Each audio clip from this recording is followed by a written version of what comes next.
Thank you and welcome to the show this morning. The topic today is chocolate cities in crises, and we have with us to talk about some of the crises in urban America today, dealing with cities that have a large African Hispanic chocolate population. Dr. David Padgett from Tennessee State University in the Department of History, Geography, and Political Science. And of course, Dr. Padgett, let me welcome you to the show this morning and to tell you how delighted we are to have you here, and especially the topic that you have with us today. But before we get into that, Dr. Padgett, let's have you to give us some information about your background, your education, and some of the things that were important in terms of eventually leading you to Tennessee State University, and then we'll look at these cities that you've identified as being cities in crises today and talk about them. Okay, well, my background is in geography. My degrees are in geography. My master's is in geography and environmental engineering. But when I first started, I was primarily what we call a physical geographer. I dealt with environment, groundwater, pollution, and so on and so forth.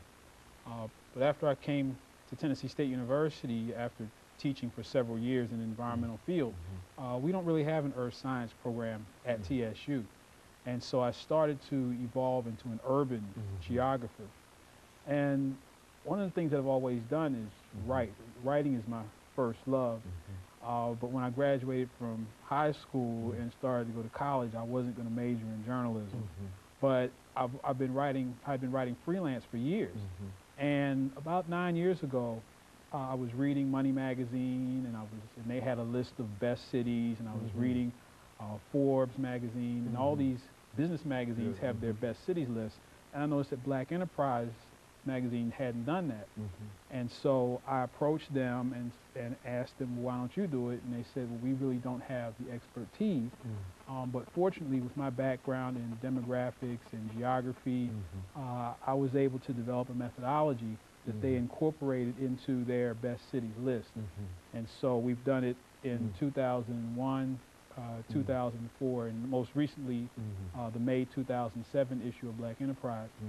So for almost 10 years I've been looking at cities, especially cities, and their quality of life returning to African Americans. And one of the reasons I got involved in this was I noticed that a lot of the cities that were on the other list were not places that had high percentages of black people. You had the Seattle, Washington, Providence, Rhode Island, places such as that.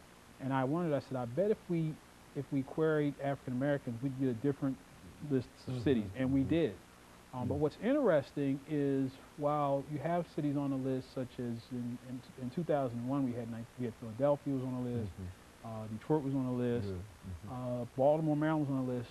Those cities are also synonymous with problems, violence, urban decay, drugs, police problems. And so it's a strange juxtaposition where we have these, what we call these chocolate cities. All those cities have a very high percentage of African Americans, and African Americans in general report we like to be in what we call chocolate cities, but then at the same time they have all these problems that I just mentioned, failing schools, housing problems. And so I've been studying this over the past, like I said, almost 9 years. And then, you know, with New Orleans and Hurricane Katrina really brought to light what some of the problems chocolate cities are facing. New Orleans wasn't perfect before Hurricane Katrina.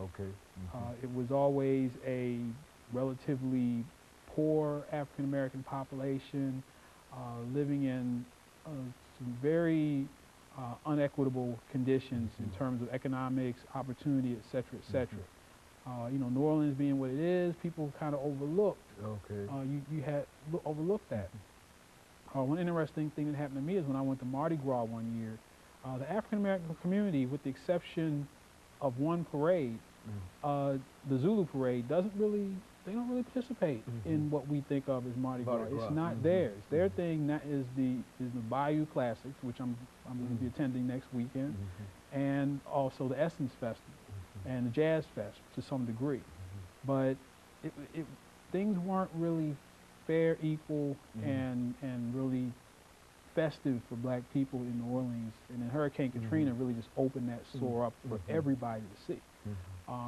But there are problems such as those that were happening in New Orleans in these other cities, Baltimore, Memphis, Tennessee, and many of these other cities are having significant problems, especially with schools and with opportunity. Okay, and of course, Dr. Padgett, let's interrupt here at this time for the first commercial break, and to have you, when you come back during that second segment rather, to talk about these cities individually and identify what you consider to be some of the problems. And of course, we'll be back with our audience following this short commercial break.